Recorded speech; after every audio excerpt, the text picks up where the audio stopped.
Audio Jungle.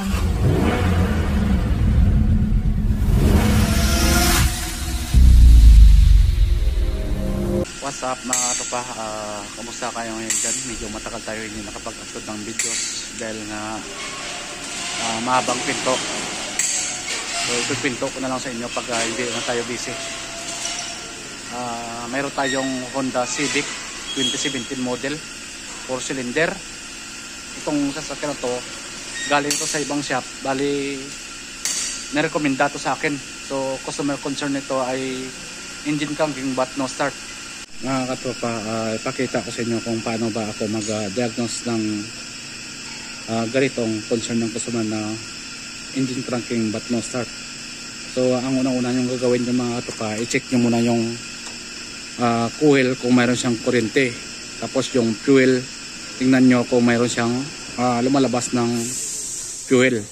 So ito naman mga katropa, mayroon siyang kuryente, mayroon siyang gasolina na mapasok sa engine. Ang ginawa ko dito, chinik ko muna yung throttle body niya. Tingnan ko kung nag-open siya. So ang ginawa ko doon, pinaswitch ko doon sa kasama ko, tapos pinapakan ko yung accelerator pedal pero nag-open siya. Ibig sabihin wala siyang problema.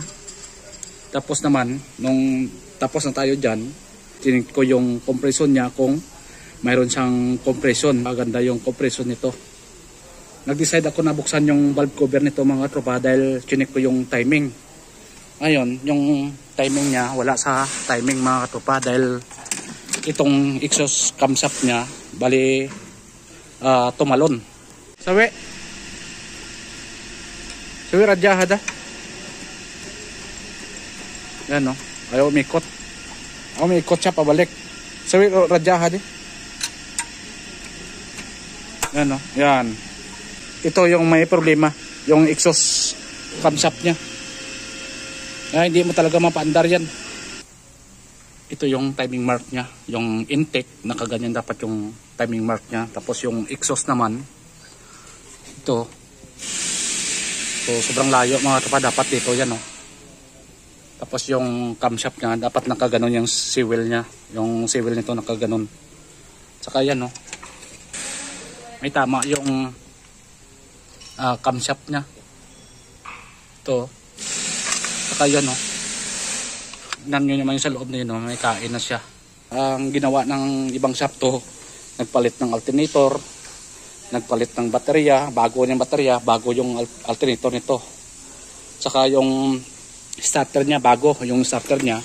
Siguro saka pipilit nila na start, nasira yung starter, nasira yung baterya. Kasi pag ganyan mga tropa na nagka-cranking siya pero ayaw mag-start, huwag nyo ito ituloyan dahil ang tama lagi niyan yung starter at saka yung baterya.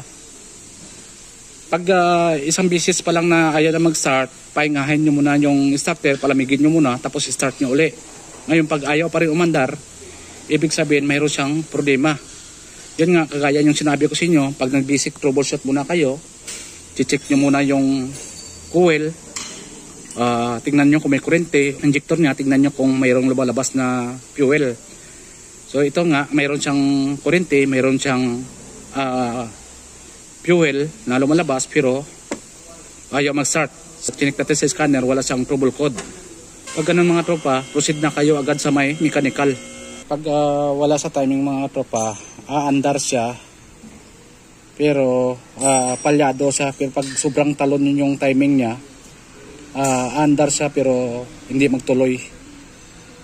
So ito kasi ayaw talaga umandar dahil nga ito yung problema, yung exhaust camshaft niya.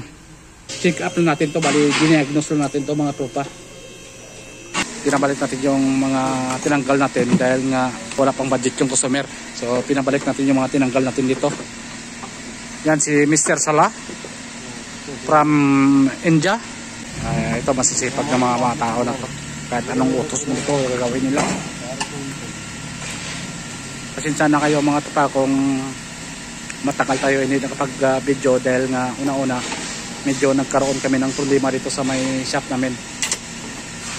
I-vlog ko na lang yan kung ano yung pinanggalingan kung bakit matagal ako hindi nakapag-upload ng videos natin na mga trouble. So shout out sa inyo mga tropa.